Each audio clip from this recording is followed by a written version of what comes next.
तो दोस्तों राजस्थान पुलिस के द्वारा 3578 पदों की भर्ती के लिए नोटिफिकेशन या विज्ञप्ति 3 अगस्त 2023 को जारी कर दी है। इस वीडियो में हम इसी विज्ञप्ति के बारे में डिटेल के साथ बात करने वाले। यथा इस भर्ती के लिए आप आवेदन फॉर्म कब से लेके कब तक भर सकते हो, कैसे भर सकते हो, एग्जाम कब होगा, सिलेबस में क्या आएगा, इसके लिए क्या पात्रताएं हैं, क्या योग्यता है, यानी ए से लेके जेड तक कंप्लीट जानकारी से आपको रूबरू करवाने वाला हूं। अगर आपको भी जानना है तो मेरे साथ वो आप बने रहेगा। नमस्कार साथियों, मैं हूं आपका अपना साथी राज गुरजी और आप देख रहे हैं राज गुरजी एडू यूट्यूब चैनल। तो दोस्तों लंबे इंतजार के बाद राजस्थान पुलिस के द्वारा कांस्टेबल, ड्राइवर, बैंड, घुड़सवार, समान दल और दूर संचार के लिए 3578 पदों की विज्ञप्ति या भर्ती है वो निकाल दी है। तो चलिए सबसे पहले हम इसी विज्ञप्ति का खुलासा करते हैं और इसका अस्थि पंजर में आपको खोल के वो दिखाता हूं।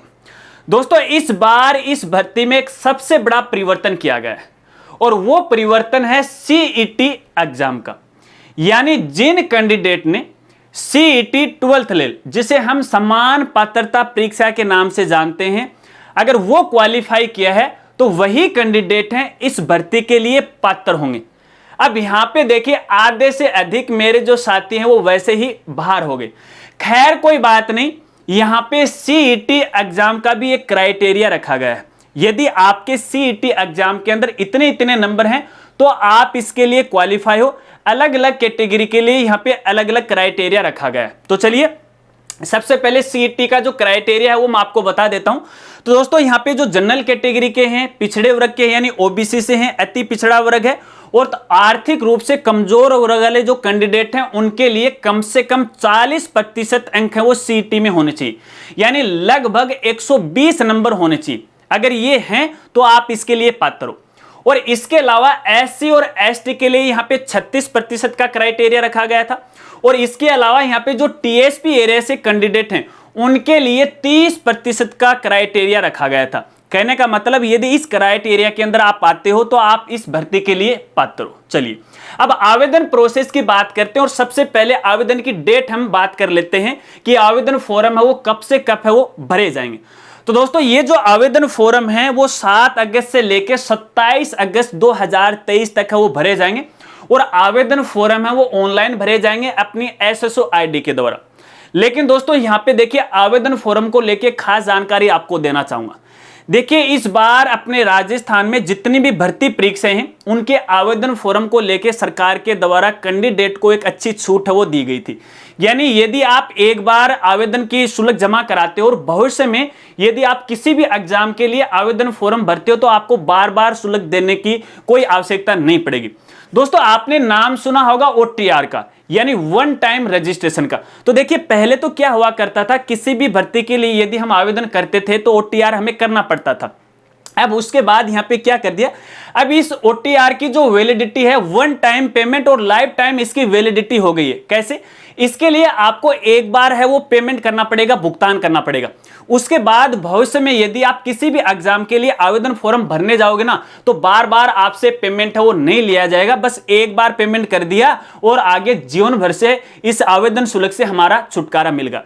यदि आप वन टाइम पेमेंट और लाइफ टाइम वैलिडिटी के बारे में अधिक नहीं जानते हैं और यहां पे ओटीआर के बारे में अधिक नहीं जानते हैं, ओटीआर में किसी प्रकार की पहले गलती हो गई तो इसके लिए हमारे अलग से वीडियो, सभी इंपॉर्टेंट वीडियो का लिंक आपको वीडियो के डिस्क्रिप्शन में हो मिल जाएगा। अब आपको पता है कि जब भी हम अपने राजस्थान में किसी भी भर्ती के लिए आवेदन करते हैं तो अपनी एसएसओ आईडी के द्वारा करते हैं। इसके अलावा राजस्थान के अलावा किसी दूसरे राज्य के रहने वाले हमारे साथी हैं उनको भी एसएसओ आईडी के द्वारा है ये आवेदन है वो करना पड़ता है। अब यहां पे देखिए अपनी एसएसओ आईडी में आवेदन के लिए एक रिक्रूटमेंट पोर्टल की एप्लीकेशन होता है या फिर लिंक होता है, उसके द्वारा हम आवेदन करते हैं। लेकिन राजस्थान पुलिस भर्ती के लिए जो रिक्रूटमेंट पोर्टल है उसके द्वारा आवेदन नहीं करवाए जाएंगे। इसके लिए अपने एसएसओ आईडी के अंदर एक दूसरा रिक्रूटमेंट है जिसको हम रिक्रूटमेंट पोर्टल 2 के नाम से जानते हैं, उसके माध्यम से आपको ऑनलाइन आवेदन फॉर्म भरना पड़ेगा।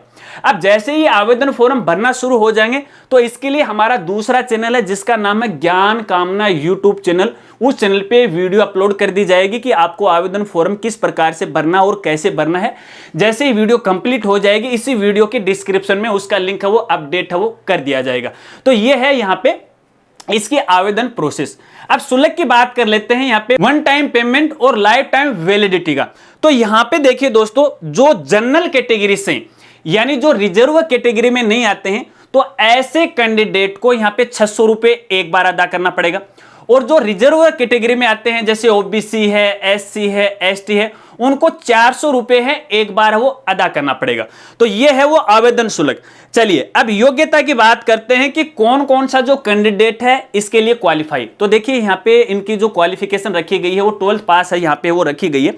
और दोस्तों आपको मैं यहाँ पे बताना चाहूंगा, जो टेक्निकल डिपार्टमेंट में नहीं जाते हैं उनके लिए तो सामान्य कोई भी जो अपने 12th क्लास है उससे आप पास कर सकते हो, जैसे आर्ट्स है, साइंस है या फिर अपनी कॉमर्स है।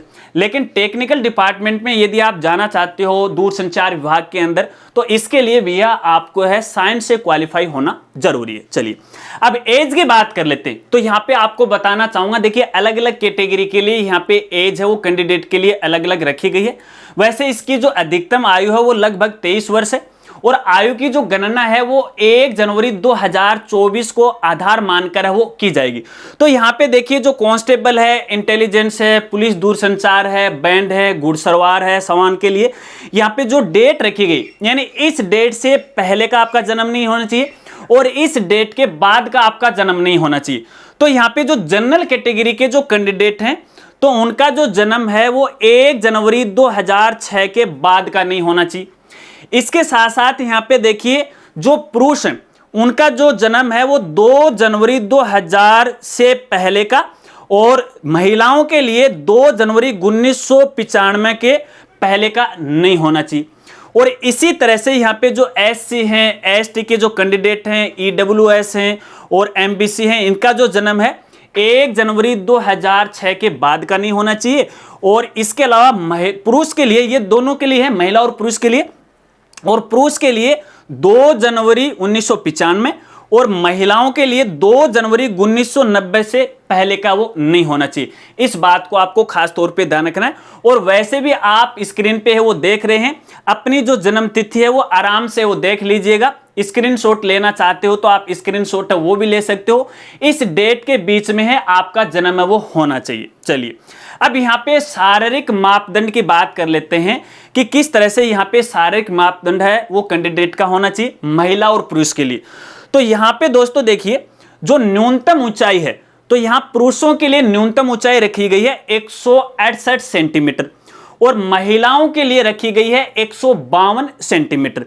इसके साथ साथ यहाँ पे जो सीना है, और सीना केवल पुरुषों के लिए है, तो यहाँ पे देखिए बिना फुलाए जो सीना है वो 81 सेंटीमीटर होना चाहिए और फुलाने के बाद यहाँ पे 86 सेंटीमीटर होना चाहिए। कहने का मतलब है कम से कम 5 सेंटीमीटर का फुलाव है वो होना चाहिए। हालांकि मैं देख रहा हूँ मेरे तो इतना है नहीं, खैर कोई बात नहीं, ये क्राइटेरिया। और महिलाओं के लिए सीना है वो लागू ही नहीं है। ठीक है, चलिए अब यहाँ पे वजन की बात कर लेते हैं। तो यहाँ पे देखिए वजन भी रखा गया है। तो पुरुषों के लिए वजन है वो लागू नहीं है, मेरी तरह से है वो ढीले डाले हो सकते हैं, कम वजन के हो सकते हैं, काम चल जाएगा। लेकिन जो महिलाएं हैं उनके कम से कम है 47.5 किलो वजन होना चाहिए। इससे कम की है तो वो इसके लिए पात्र नहीं है। चलिए अब चयन प्रक्रिया के बारे में जान लेते हैं, यानी इस भर्ती के लिए कैंडिडेट का जो सिलेक्शन है वो किस आधार पे है वो होने वाला है। तो दोस्तों सिलेक्शन है उसके 2 आधार हैं, एक तो है एग्जाम, एक है शारीरिक दक्षता जिसे हम पीईटी या फिर पीएसटी के नाम से जानते हैं। दोनों में क्वालिफाई होना जरूरी है। अब सभी पोस्ट के लिए जरूरी नहीं है, अलग अलग कैटेगरी के लिए अलग अलग यहाँ पे ये रखा गया है, तो मैं आपको बता देता हूं। तो देखिए जो शारीरिक दक्षता है यानी पीईटी और पीएसटी है, ये तो सभी कैंडिडेट के लिए लागू होगा और इसमें क्वालिफाई होना जरूरी होगा। लेकिन जो एग्जाम है वो सभी के लिए लागू नहीं होगा। किन किन के लिए लागू होगा वो मैं आपको बता देता हूं। एक तो देखिए जो कांस्टेबल है, इसके साथ साथ जो दूरसंचार के लिए आवेदन कर रहे हैं या फिर इंटेलिजेंस के लिए आवेदन कर रहे हैं, तो इनके लिए 150 नंबर की है एग्जाम होने वाली है। इसके साथ साथ इनकी कोई जो दक्षता परीक्षा है वो इन पे लागू नहीं होगी। इसके अलावा कोई विशेष योग्यता इस प्रकार की ये रखते हैं, जैसे कोई एनसीसी है या फिर पुलिस विभाग का कोई डिप्लोमा है, तो उसके आपको यहाँ पे है 20 नंबर दिए जाएंगे। कुल मिला के बात है कि मार्किंग स्कीम है वो 170 नंबर की होने वाली है। और इसके अलावा जो ड्राइवर हैं, घुड़सवार हैं और समान दल है, इनकी भी एग्जाम होगी और जो पूर्णांक रहेगा एग्जाम का वो 150 नंबर का रहेगा। और इसके साथ साथ इनकी एक दक्षता परीक्षा ली जाएगी। दक्षता परीक्षा का मतलब ये है कि जैसे जो ड्राइवर है उससे गाड़ी चलवा कर है वो देखा जाएगा, जो घोड़े चलाने वाला है, घुड़सवार है, वो घोड़ा चलवा कर वो दिखाया जाएगा, तो उनकी एक दक्षता परीक्षा होगी। तो इस परीक्षा के लिए उनको 30 नंबर है वो दिए जाएंगे। कुल मिला के इनकी जो मार्किंग स्कीम रहेगी वो 180 नंबर की रहेगी। इसके साथ साथ जो बैंड के लिए आवेदन करने जा रहे हैं, तो देखिए उनकी शारीरिक दक्षता तो होने वाली है, लेकिन उनकी एग्जाम है वो नहीं होगी, लेकिन उनकी दक्षता परीक्षा होगी। दक्षता परीक्षा का मतलब है बैंड बाजा है वो बजाकर है आपको दिखाना पड़ेगा, और इसके लिए आपको 30 नंबर मिलने वाले हैं। कुल मिला के आपकी जो एग्जाम है वो केवल 30 नंबर की होने वाली है। अब दोस्तों सबसे पहले तो यहाँ पे देखिए, जो एग्जाम है जो ऑनलाइन है आपको देनी पड़ेगी, उस एग्जाम में आपको क्वालिफाई होना पड़ेगा।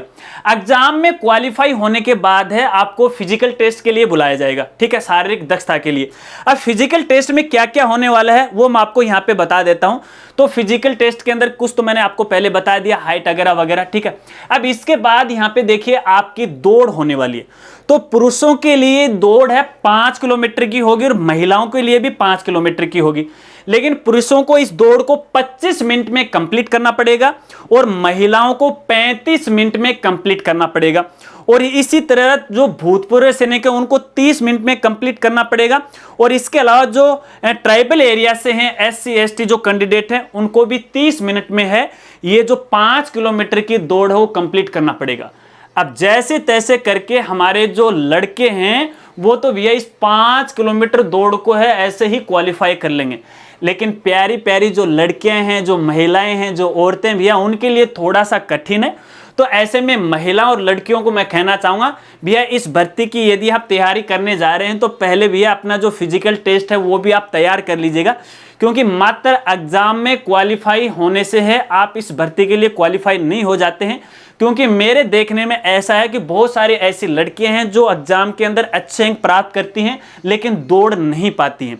तो ऐसे में आपकी जो दौड़ वगैरह वगैरह है ना वो आराम से कीजिएगा। और मैं आपको बताऊंगा कि पहले ही प्रयास के अंदर आपको फुल दम लगा के नहीं दौड़ना है, आराम से दौड़ना है, धीरे धीरे दौड़ना है। पहले आप अपने शरीर की हैबिट बनाओ, सांस को है वो जमाओ, उसके बाद आराम से आप क्वालिफाई कर लोगे। 5 किलोमीटर कोई ज्यादा नहीं है, ठीक है ना। मिनट भी तो आपको यहाँ पे है 35 मिनट है वो मिल रही हैं। तो देखिए इस तरह से ये फिजिकल टेस्ट है वो होने वाला है। चलिए अब अपन सिलेबस की बात कर लेते हैं कि सिलेबस में क्या क्या आने वाला है। तो मैंने आपको बताया कि ये जो एग्जाम है वो ऑनलाइन होने वाली है, CBT यानी कंप्यूटर पर होने वाली है। तो एक मॉक टेस्ट होता है, उसकी भी आप तैयारी कर लीजिएगा कि कंप्यूटर पर किस प्रकार से एग्जाम दी जाती है, अन्यथा एग्जाम के दौरान है आपको टेंशन हो जाएगी कहाँ पे क्या करना है, ठीक है ना। इसके बारे में भी अगर आप ज्यादा से ज्यादा कमेंट करोगे तो एक मॉक टेस्ट का वीडियो आपके लिए जरूर है वो लेकर आऊंगा। चलिए तो यहाँ पे देखिए जो सिलेबस रहेगा इसके अंदर एक तो जो तार्किक योग्यता है और कंप्यूटर से संबंधित क्वेश्चन है वो पूछे जाएंगे। कुल प्रश्न आएंगे 60 और 60 ही अंक का होगा, ठीक है। इसके बाद यहाँ पे देखिए दूसरे सेक्शन में आपको सामान्य ज्ञान है, सामान्य विज्ञान है, सामाजिक विज्ञान है, समसामयिकी यानी करंट जो जीके है वो आपसे पूछा जाएगा, महिला और बच्चों के अधिकार से संबंधित सवाल पूछे जाएंगे, और राजस्थान सरकार के द्वारा जो प्रचलित जो सरकारी योजनाएं हैं उन योजनाओं के बारे में भी पूछा जाएगा, और जो भी संस्थाएं हैं सरकार की। तो इनके कुल 45 क्वेश्चन होंगे और 45 ही नंबर के होंगे। इसके साथ साथ राजस्थान के इतिहास के बारे में पूछा जाएगा। राजस्थान का इतिहास, संस्कृति, कला, भूगोल, राजनीतिक, आर्थिक स्थिति पूछी जाएगी, और इसके 45 प्रश्न होंगे और 45 ही अंकों को होगा, ठीक है। कुल मिला के 150 क्वेश्चन होंगे और 150 नंबर का ही पूर्णांक होगा। इस बात को आपको खास तौर पे ध्यान रखना है। और यहाँ पे देखिए 40% अंक लाना आपको अनिवार्य होगा, तो आप इसके लिए क्वालिफाई होंगे। लेकिन यहाँ पे देखिए जो SC ST कैंडिडेट हैं उनके लिए यहाँ पे 36% है वो रखा गया है। अगर उनके 36% है तो वो क्वालिफाई हो जाएंगे। अदर कैटेगरी के लिए यहाँ पे 40% अंक है वो रखे गए। ठीक है, चलिए इसके अलावा दोस्तों देखिए इस भर्ती में यदि आपके पास कोई विशेष डिप्लोमा है, जैसे कोई आप एनसीसी से हो, होमगार्ड से हो, या फिर आपके पास कोई ऐसी डिग्री है, तो इसके लिए आपको अलग से है छूट मिलने वाली है। आपको अलग अलग अंक है वो दिए जाएंगे, जैसा कि आप यहाँ स्क्रीन पे देख रहे हो। तो ये आपको है सिलेक्शन में आपकी काफी मदद है वो करने वाले।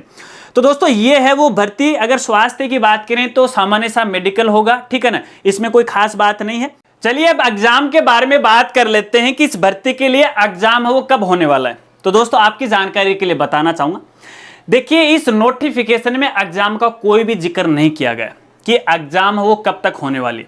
तो मेरे ख्याल से इस साल में ये एग्जाम है वो नहीं होने वाली, क्योंकि आपको पता है कि अपने राजस्थान के अंदर चुनाव नजदीक है और आचार संहिता है वो भी जल्द ही लगने वाली है। तो ऐसे में इस साल ये एग्जाम होने की कोई भी संभावना नहीं बन रही है। 2024 के अंदर है ये एग्जाम है वो होने वाली है। कब होगी इसका तो भैया मुझे भी नहीं मालूम। देखिए अभी यहाँ पे सरकार के द्वारा है या राजस्थान पुलिस के द्वारा नोटिफिकेशन ही वो जारी किया गया, और नोटिफिकेशन इसलिए जारी किया गया है क्योंकि चुनाव नजदीक है, ताकि आम जनता को ये विश्वास हो जाए कि भी राजस्थान सरकार है लगातार है युवाओं को नौकरी देने के लिए तत्पर है। तो यहाँ पे देखिए नोटिफिकेशन तो निकाल दिया है, लेकिन एग्जाम के बारे में कोई भी जानकारी नहीं दी है। और वैसे भी इस भर्ती को लेकर यदि फ्यूचर के अंदर जो नए नए अपडेट आते रहेंगे उनकी जानकारी मैं वीडियो के माध्यम से वो आपको देता रहूंगा। अगर इसके अलावा इस भर्ती को लेके या इस नोटिफिकेशन को लेके यदि आपके कोई सवाल हैं तो आप वीडियो के नीचे कमेंट कर सकते हैं, मैं आपकी पूरी हेल्प करने की कोशिश करूंगा। अगर ये नोटिफिकेशन आप डाउनलोड करना चाहते हैं तो या तो आप राजस्थान पुलिस की जो ऑफिशियल वेबसाइट है उस पर विजिट करके डाउनलोड कर सकते हैं, या फिर हमारी वेबसाइट के माध्यम से भी आप डाउनलोड कर सकते हैं। और हमारी वेबसाइट का नाम है www.rajgurji.com। होम पेज पर ही इसका डायरेक्ट लिंक आपको मिल जाएगा और आराम से धीरे धीरे है पूरा ये नोटिफिकेशन है वो पढ़ लीजिएगा।